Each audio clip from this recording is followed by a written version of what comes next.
என்னுடைய செயலும் சிந்தனையிலும் இந்த சமூகத்துக்கு பயனுள்ளதாக இருக்குன்னு நினைக்கிறவங்க மட்டும் இந்த மூவேந்தர் மீடியாவை சப்ஸ்கிரைப் பண்ணிவிட்டு பெல் ஐக்கான் ஆல் கொடுத்து வந்து ஃபாலோ பண்ணிக்கோங்க. மூவேந்தர் மீடியாவுக்கு உதவணும்னு நினைக்கிற உறவுகள் கீழே கொடுக்கப்பட்டுள்ள வாட்ஸ்அப் நம்பருக்கு தொடர்பு கொள்ளுங்கள். நன்றி. என் தேவேந்திர குல வேளாளர் சமுதாய உறவுகளுக்கும் தமிழ் சமூகர்களுக்கும் என்னுடைய முதற்கண் வணக்கம். தம்பி கவினுடைய படுகொலையில் 3வதாக ஜெயபாலன் என்ற ஒரு நபரை கைது செஞ்சுருக்காங்க. இதில் பல விசாரணைகள் நடக்குது. அதே போல் கவினை படுகொலை செய்த சுஜித்தை காவல்துறை அதிகாரிகள் எந்த இடத்துல ஸ்பாட்டில் நடந்தது அப்படின்ட்டு அந்த இடத்த கூட்டு போய் எப்படிலாம் தாக்கினேன், எந்த மாதிரி படுகொலை செய்த அப்படின்னு கேட்டிருக்காங்க. அது எக்ஸ்பிளைன் பண்ணி சுஜித்ன்ற அந்த இளைஞர் காமிச்சிருக்காப்புல. அப்போ இது பார்த்திங்கன்னா இந்த விஷயம் அவங்க அப்பாவுக்கு ஏற்கனவே தெரிஞ்சதாகவும், இந்த விஷயம் தெரிஞ்சனால கிளினிக்லேயே போய், அதாவது எஸ்ஐ சரவணன்ற அந்த சுபாஷினியோட தாப்பனார் போய் அங்கே அடித்து இழுத்து வந்தால் அந்த சிசிடிவி ஃபுட்டேஜ்லாம் காவல்துறை கையில் எடுத்துருந்துருக்காங்க. இப்போ இதுலேருந்து என்ன தெரியுது அப்படின்னா, பெற்றவங்களுக்கும் இந்த விஷயம் தெரிய வந்திருக்குது. இது அவங்க பிள்ளைக்கும் சுஜித்துக்கும் தெரிய வந்திருக்குது. இதில் என்ன அப்படின்னா, ஆத்திரத்தில் இது யாரோட பின்புலமாக, அதாவது என்னடா அவங்க அக்கா இந்த சமூகத்துக்கார பையனை விரும்புகிறானே அப்படின்னு யாரோ பின்புலமாக தான் கண்டிப்பாக இந்த சுஜித்தை இயக்கியிருக்கணும். இல்லை ஒன்று தனிப்பட்ட முறையில் மது போதையில் உட்காந்துருந்துருக்கலாம், இல்லை ஃப்ரெண்ட்ஸுகளோடு சேர்ந்து உட்காந்துருக்கலாம். அப்படி உட்காந்துருக்கும் போது இந்த சம்பவம் நடந்திருக்க வாய்ப்புகள் இருக்குது. ஏன்னா இதற்கு முன்னாடி வெளியான ஃபோட்டோ பார்த்தோம்னா எல்லாத்துலேயுமே பார்த்தீங்கன்னா அவர் விதவிதமாக ஆயுதம் வச்சுருந்த புகைப்படம் வெளியானது எல்லாத்தையுமே தெரியும்னு நினைக்கிறேன்.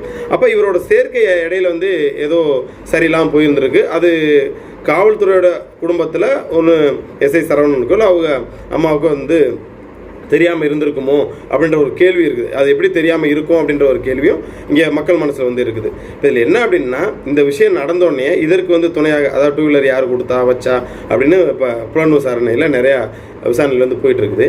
இது ஒரு சில வழக்கறிஞர்லாம் கொஞ்சம் உண்மையிலே நான் சொல்கிறேன், இந்த மாதிரி குற்றம் செய்யக்கூடிய ஆட்களுக்கு இந்த மாதிரி வழக்கறிஞர்லாம் துணை போகிறதன் விளைவாக தான் அடுத்தடுத்த படுகொலையெல்லாம் அசால்ட்டாக செய்கிறாங்க. ஒரு வழக்கறிஞர் கொஞ்சம் கூட வெக்கமே இல்லாமல் பொதுவாக ஊடகத்தில் பேசுகிறாப்புல, இந்த கொலை வழக்கில் சுஜித் வாய்ப்பு கிடையாது, அவர் நிரபராதின்னு வெளியில் வரக்கு வாய்ப்பு இருக்குது அப்படிங்கிறாப்புல.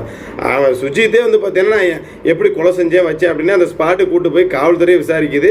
எல்லா நிகழ்வும் நடந்துகிட்டு இருக்குது. அப்படி இருக்கும்போது சிலர் விளம்பரத்துக்குன்னே சில வழக்கறிஞர் ஏதாவது ஒரு யூடியூப் சேனலில் இன்டர்வியூ கொடுத்துட்டு இருக்கான்னு நான் நினைக்கிறேன். சரிங்களா? ஏன்னா இவரை போன்ற நபர்கள், அதாவது காசுக்காண்டி இந்த வேலை செய்கிறாங்களா, இல்லை கொலை குற்றவாளிகளுக்கு இது போன்ற வழக்கறிஞர் துணை போகிறனால இந்த மாதிரி கொலை குற்றங்கள் ஈடுபடுதா அப்படின்றது தெரியல. ஸோ ஏன்னா இப்போ அப்பட்டமாக தெரிய வந்துருச்சு, அதாவது கவினை படுகொலை செய்தது சுஜித் தான். ஏன்னா படுகொலை செஞ்சுட்டதோ அவங்க அப்பாவுக்கு ஃபோன் அடிக்கிறாப்புல, நீ நேராக பக்கத்தில் இருக்க ஸ்டேஷனில் போய் ஆஜராயிரு அப்படின்னு அவங்க அப்பா சொல்கிறாங்க. இது வாக்கு மூலமாகவே பார்த்தீங்கன்னா சுஜித் சொன்னதாக வாக்கு மூலமாகவே வருது. இது பேப்பர் இதாக வரல வைக்கல அப்படின்ற அந்த தரப்பு அட்வொகேட் பேசுகிறாப்புல. அப்போ அப்படி இல்லாமையா இங்கே அவர் எந்தெந்த இடத்துல போய் கவின் படுகொலை செஞ்சாப்புல, எப்படி நின்னாப்புல, என்ன செஞ்சாப்புல அப்படின்ற காவல்துறை எக்ஸ்பிளைன் பண்ணியிருக்காப்புல. அப்போ இங்கே எல்லாருமே ஒரு விளம்பரம் தர்றாங்க பொதுவில். நான் சமூகத்துக்காண்டி நிற்கிறேன், நான் சாதிக்காண்டி நிற்கிறேன், நான் சாதிக்கான வழக்கறிஞர் அப்படின்ற அடிப்படையில் ஒரு சில வழக்கறிஞராக நிற்கிறாங்க. அதை நினைக்கும் போது ரொம்ப வருத்தமாகுது. ஏன்னா இந்த போன்ற குற்றச்செயலில் யார் ஈடுபட்டாலும் சரி, ஏன்னா ஏன் இந்த மாதிரி காட்டு மிராண்டித்தனம் அப்படின்னு தெரியல, சொந்த சாதிகளையாக இருந்தாலும் பரவாயில்ல, நம்ம சொந்த சாதி அடுத்த சமூகம் பெண்ணுங்க நன்றால தான் இந்த மாதிரி செயல்கள்லாம் நடக்குது. சொந்த சமூகத்துக்குள்ளே இதே தூத்துக்குடி பகுதியில் நடந்தது எல்லாத்துமே தெரியும்னு நினைக்கிறேன். ஒரே சமூகத்தில் நடந்தது.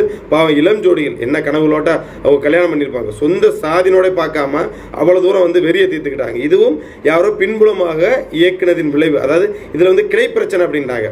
இப்போ எப்படி சாதி பிரச்சனை இவங்க வேற கம்யூனிட்டி அவங்க வேற கம்யூனிட்டி அப்படிங்கிற மாதிரி ஒரே சமூகத்துக்குள்ள கிளை பிரச்சனை, இவங்க வேற கலை இவங்க வேற கலை, இதனால் எப்படி நாங்கள் ஏற்றுக்கிறது அப்படின்ற மாதிரி அந்த இளம் ஜோடிகள் படுகொலை செய்யப்பட்டாங்க.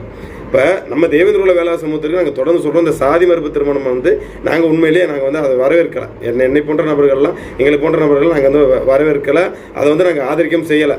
ஆனால் இதற்காண்டி கொலை தீர்வே ஆகாது.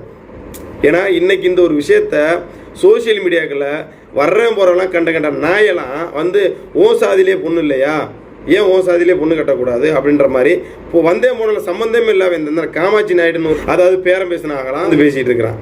ஏன்னா இவங்கள மாதிரி பேசுறதுக்கு துணை போகிறது யார்?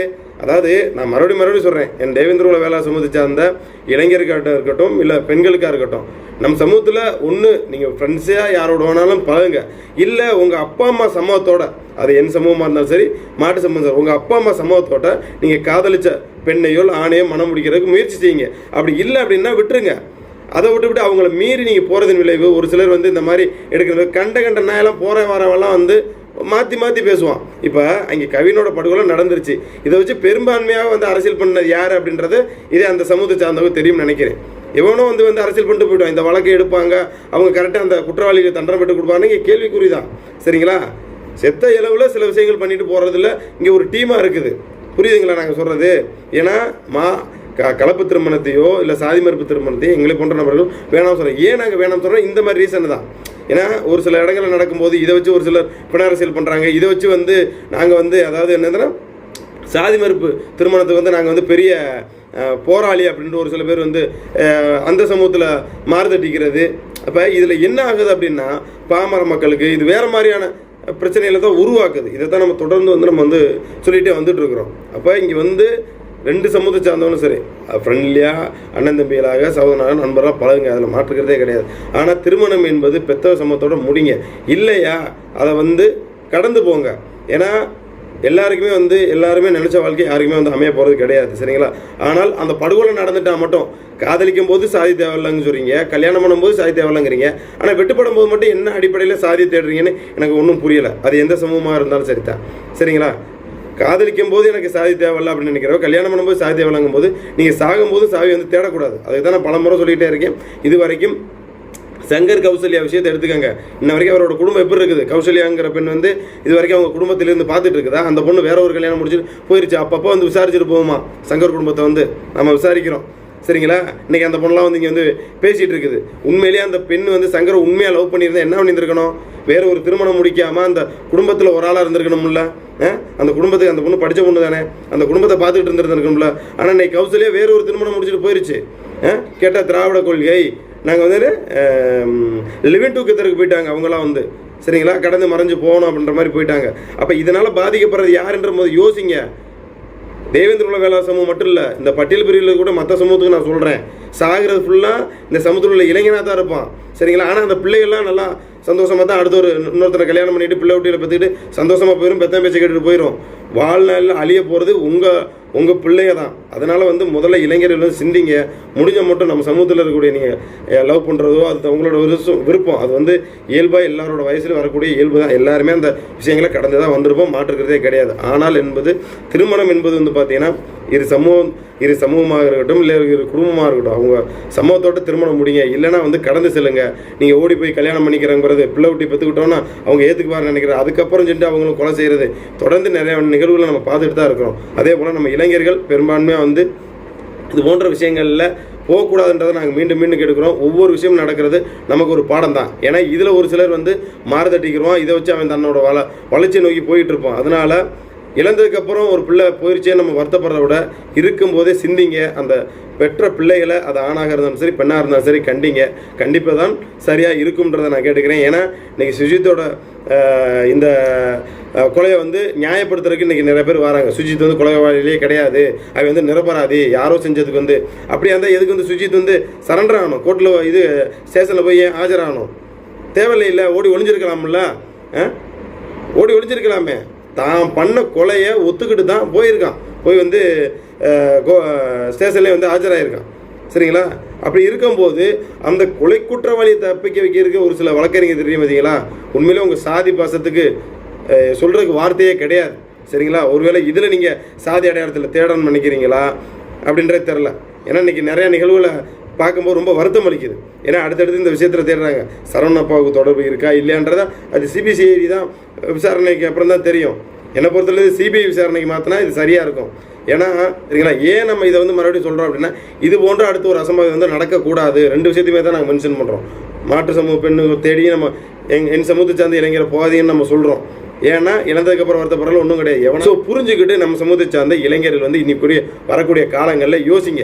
நீங்கள் நல்லா படிக்கிறீங்க, நல்லா தொழிலில் போகிறீங்க, நல்லா சம்பாதிக்கிறீங்க அப்படின்னா உங்களுக்கேற்ற வாழ்க்கை துணைவியை உங்கள் சமூகத்திலே தேடுங்க. அது உங்கள் லைஃப்பும் நல்லாயிருக்கும், உங்கள் குடும்ப லைஃபும் நல்லாயிருக்கும். யாரோ ஒரு பெண்ணை நம்பி போய் கடைசியில் உங்கள் உயிரையும் உங்களோட வாழ்க்கையும் அழிச்சிட்டு இருந்துடாதீங்க அப்படின்ற ஒரு அன்பான வேண்டுகோளை வைத்துக்கொண்டு, குற்றவாளி சுஜித்தை காப்பாற்ற நினைக்க யாராக இருந்தாலும் சட்டத்தின் அடிப்படையில் அவங்கள நிப்பாட்டணும் அப்படின்றத கேட்டுக்கிட்டு, இதோட வழக்கை நம் சமூகத்தில் இருக்கக்கூடிய ஒரு சிறந்த வழக்கறிஞர்கள் எடுத்து நடத்தணும் அப்படின்றத கேட்டுக்கிட்டு மீனொருத்தர் காணல சந்திக்கிறேன். நன்றி.